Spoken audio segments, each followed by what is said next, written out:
Buongiorno e ben ritrovati con l'informazione flash di New Sicilia, i principali titoli della mattina. Ennesimo incidente mortale in Sicilia, l'ultimo dramma si è consumato a Palagonia nel Catanese, dove un ragazzino di appena 12 anni alla guida di un monopattino elettrico ha perso la vita dopo essersi scontrato contro un'auto. Forti dissidi tra familiari per un'eredità, sarebbe questo il movente di un tentato omicidio commesso il 12 ottobre del 2021 a Catania, che a distanza di 3 anni ha portato all'arresto da parte della polizia dei 2 presunti esecutori. Si tratta di Benedetto Lamartina di 62 anni e Gaetano Popolo di 52. Notte di sbarchi a Lampedusa, dove sono arrivati 296 migranti che viaggiavano su 5 diverse piccole imbarcazioni. Le operazioni di soccorso sono state condotte dalle motovedette di Frontex, della Guardia Costiera e della Guardia di Finanza.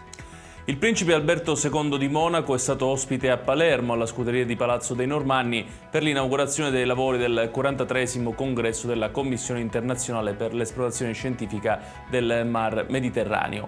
Ad accoglierlo il presidente dell'ARS, Gaetano Galvagno.